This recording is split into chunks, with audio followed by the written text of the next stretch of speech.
Hey, my name is Jonah Reed. I'm 33 years old, and I teach high school history in a small town called Linden, where I grew up and never left. I'll tell you the ending first, because it's the only part anybody ever believes. I went to my younger brother's wedding alone. I left it engaged to a woman I had met 90 minutes earlier and whose last name I didn't yet know. That's the truth. It took us another full year to make that engagement real, but the night it began, neither of us expected a single moment of it. Let me back up. I've spent my whole life in Linden. I teach in the same building I graduated from, in a classroom, 2 doors down from where I once fell asleep during a lecture on the Roman aqueducts. My students think it's funny that I never escaped. I tell them I never wanted to. The town raised me. You don't run from the thing that raised you. I was raised mostly by my grandmother. My parents both worked long hours when I was small, and it was Nana's house I came home to every afternoon. Nana, with her flour-dusted apron and her radio playing big band music, and her absolute refusal to let anyone in her presence feel small. She'd been a girl during hard years, and she'd learned something in them that she spent the rest of her life trying to teach me. Jonah, she used to say, any fool can be charming to the prettiest girl at the dance. You watch the man who walks across the whole room to ask the one nobody else will.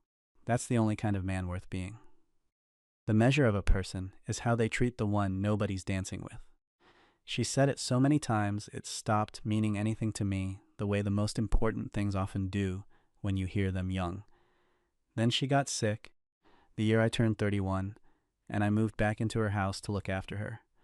My girlfriend at the time, we'd been together 4 years, and everyone assumed I'd marry her, wanted to move to the city. She'd gotten an offer there.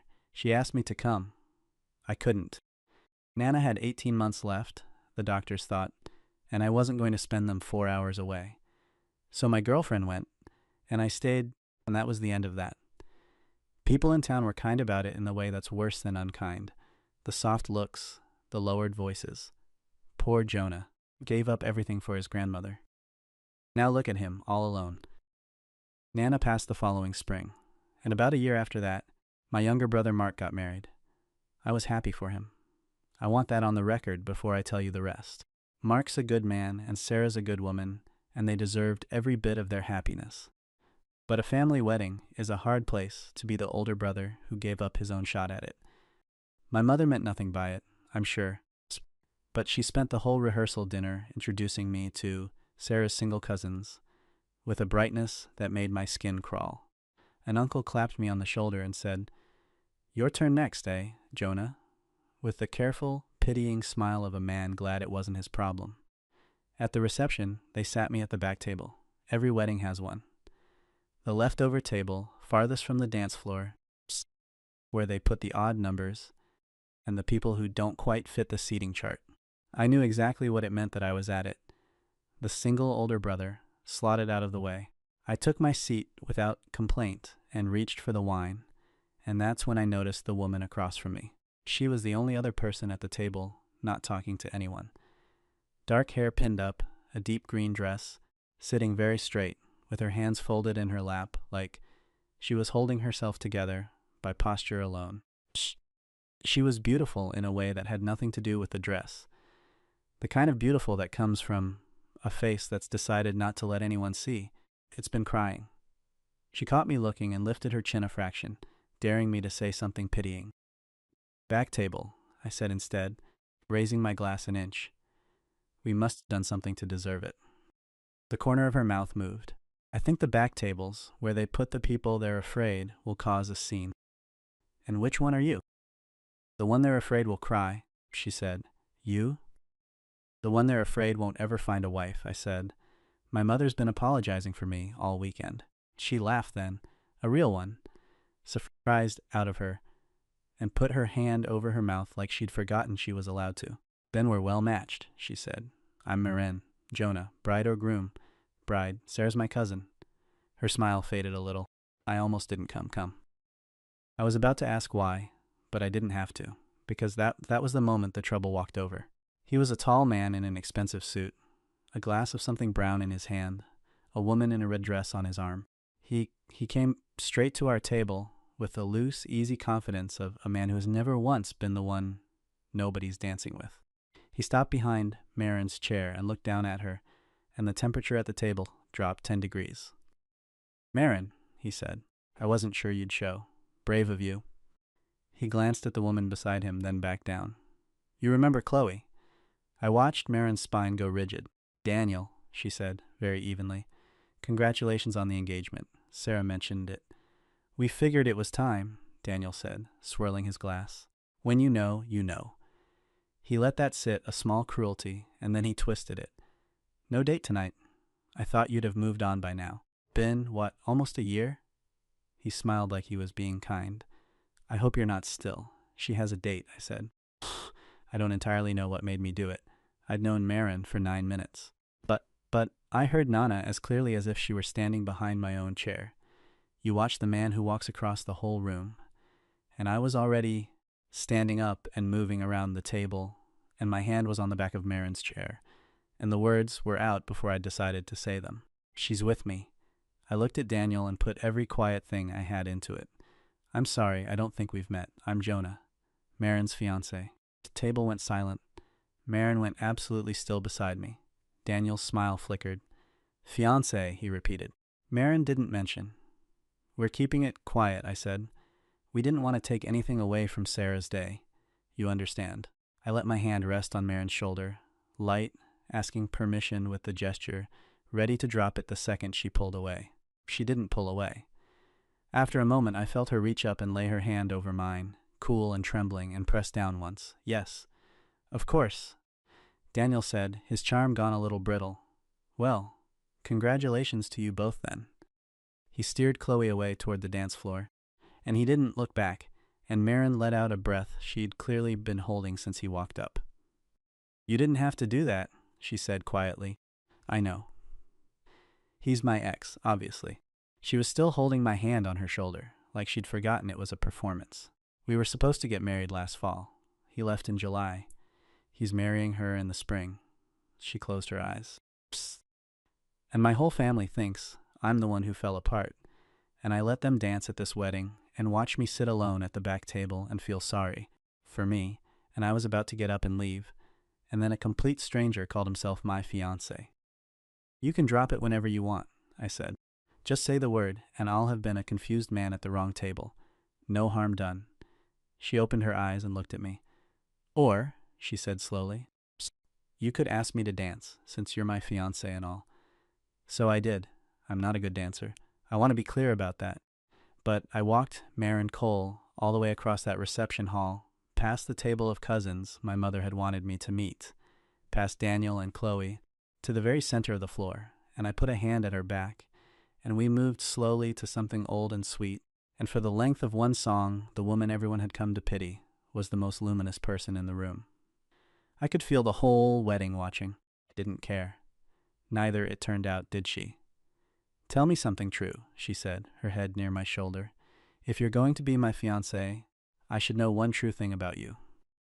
"My grandmother used to say the measure of a person is how they treat the one nobody's dancing with," I said. "She died last spring. I've been trying to be the man she thought I was ever since, and mostly failing." I turned us slowly. "You?" Marin was quiet a moment. Then she said, "Here's a true thing nobody at this wedding knows. I didn't fall apart when Daniel left." She pulled back just enough to look at me. "I left him 3 weeks before the wedding. I found out he'd been seeing Chloe for a year, and I found out some other things too. About money, about who he really was when the charm wore off. So I ended it." Her jaw tightened. "But his mother is dying. Cancer. And she loves me, and she didn't know what he'd done, and if I'd told the truth, it would have shattered her in the last month she has. So I let everyone believe he left me. I took the whole town, thinking I'm the sad, dumped woman who couldn't keep a man, because the truth would have hurt someone who didn't deserve it. Stop dancing." I just stood there in the middle of the floor and looked at her. "You let an entire room pity you," I said, "to protect a dying woman who isn't even your family anymore." "She was going to be," Marin said simply. "That doesn't stop mattering just 'cause he's a liar." And right there, with the band still playing, and my brother's wedding spinning around us, I understood that I hadn't rescued anybody. I'd walked across a room and put my hand on the chair of the bravest person at the wedding and called it a rescue, when really she'd been carrying something heavier than the whole crowd combined and doing it with her chin up. Nana would have loved her. Nana would have known her on sight. "Marin," I said, "can I take you to dinner? A real one. Not a wedding. Not a performance. Me asking you, because I'd like to keep talking to you for longer than one song." She studied me for a long moment, the way you study a coin to see if it's real. "You already told my ex we're engaged," she said. "Dinner seems like a step backward." "I'm a slow mover," I said. "I like to do things out of order." She smiled fully. This time, no hand over her mouth. "Dinner," she said. "Yes." We left the wedding together that night. Not engaged, not really, not yet. But I walked her to her car, and we stood in the parking lot under the string lights for an hour. And when she finally drove off, my mother hurried over with 100 questions and a hope in her eyes I hadn't seen pointed at me in 2 years. I told her the truth, more or less. I'd met someone at the back table. I didn't mention the fiancé part. Some things you keep quiet so as not to take anything away from somebody else's day. The trouble was, plenty of other people hadn't kept quiet. By Tuesday, half of Linden had heard that Jonah Reed had announced an engagement at his brother's wedding to a woman nobody had ever met. The story grew with every telling. By the time it reached the teacher's lounge, I'd apparently proposed during the toast, on one knee, with a ring I'd been carrying for months. A student asked me about it before first period. The cashier at the market congratulated me. My mother called 3 times. I phoned Marin that night, mortified. "So," I said, "small problem. The entire town thinks we're getting married." There was a pause, and then she started to laugh. That real surprised laugh I was already learning to listen for. "My library board chairman asked me about my engagement this afternoon," she said. I told him it was very recent. "You didn't deny it, Jonah," she said. "For the first time in a year, the story going around about me isn't poor Marin, the one who got left. It's Marin, the one who's marrying that nice history teacher from Linden." Her voice softened. "Do you have any idea how much lighter I felt walking through the grocery store today? I'm not in a hurry to correct it. Are you?" I sat in Nana's kitchen with the phone against my ear and looked at the empty chair where she used to sit. "No," I said. "I'm not in any hurry at all. Our real first date was that Friday. I drove the half hour to her town and took her to a small Italian place with checkered tablecloths, and I was more nervous than I'd been since I was 16, because this time there was no cruel ex to perform for and no role to hide behind. It was just me, asking a remarkable woman to let me know her, with nothing to recommend me but the truth. "I have to ask you something," she said over dinner, "and you have to answer honestly. That night, when you stood up, were you doing it to be kind? Because if this is a man rescuing a sad woman from her ex, I'd rather know now. I've had enough of being someone's good deed." "It wasn't kindness," I said. "Or it started as kindness for about 4 seconds. And then you put your hand over mine and pressed down once, and I thought, I want to know everything about whoever this is. I didn't stand up to rescue you, Marin. I stood up, and then I couldn't sit back down." She looked at me for a long moment. Then she reached across the checkered tablecloth and pressed her hand over mine, once, the same as she had at the wedding. "Okay," she said, "then let's keep going." What followed was the slowest, surest year of my life. We were careful with each other, the way 2 people are when they've both been burned and learned the cost of moving fast. Marin lived a town over. She worked at the county library, and she made the best of everyone around her without ever once raising her voice. I'd drive over on Friday evenings, and we'd cook in her small kitchen and talk until the windows fogged. I told her about Nana, about the 18 months, about the city offer I'd turned down. She told me about the wedding she'd canceled, about the grief of mourning a marriage that everyone thought had mourned her. We weren't fixing each other. We were just 2 people who'd each chosen the hard, decent road and were relieved, finally, to find someone walking it too. A few months in, I brought her to Nana's house. My house now, though I still couldn't think of it that way. I showed her the kitchen with the radio that still worked, the chair nobody sat in, the photographs on the wall of a woman with a flour-dusted apron and sharp, laughing eyes. Marin walked through it slowly, the way you walk through a place that mattered to someone you're starting to love. She raised you, Marin said, stopping at a photo of Nana and a gap-toothed boy of 7. She did. Tell me she'd have liked you. She'd have interrogated me at that kitchen table, Marin said, and decided in about 4 minutes whether I was good enough for you. She turned to me. What's the verdict, do you think? I thought about it honestly. She'd have skipped the 4 minutes, I said. She'd have known the second you walked in. She always knew the good ones on sight. That was her whole gift. I switched on the old radio, and the big band music filled the kitchen the way it had my whole childhood, and I held out my hand. She also believed in dancing in the kitchen. Wasted floors are a sin, she used to say. We danced in Nana's kitchen until the song ended, and it was nothing like the wedding. No audience, no performance, no cruel man to face down. Just the two of us and an old radio and a chair that finally didn't look so empty. It wasn't all easy. There was a night, late in the summer, when Marin got quiet over dinner, and I could see the old story creeping back in behind her eyes.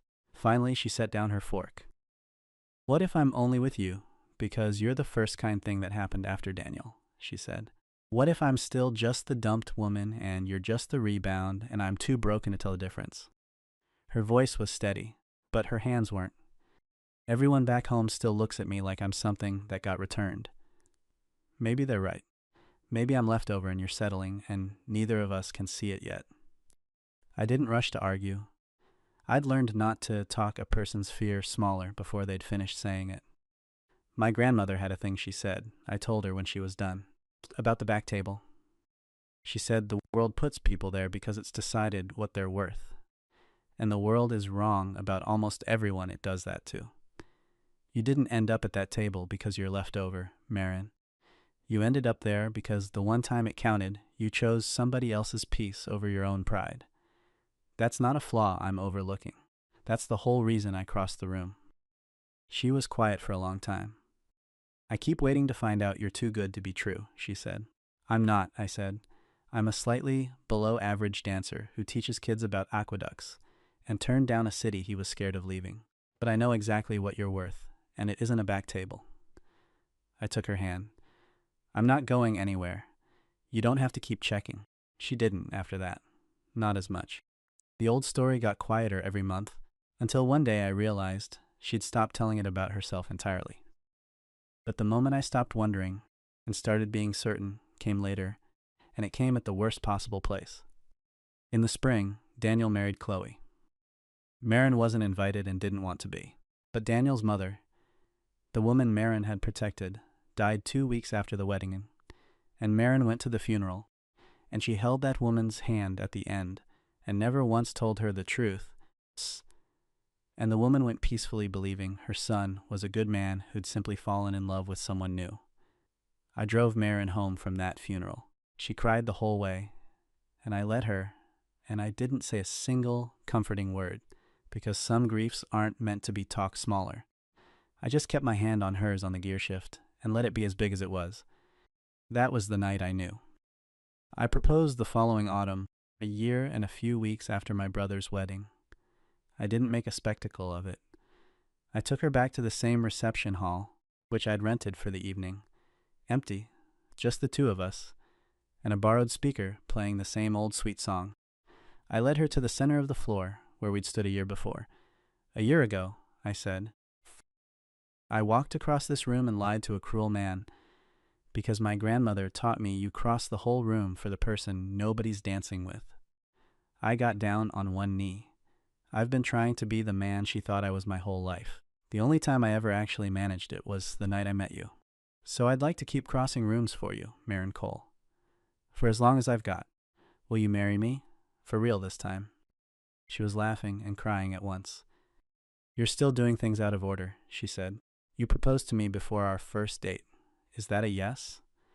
It was a yes a year ago, she said, and pulled me up off the floor.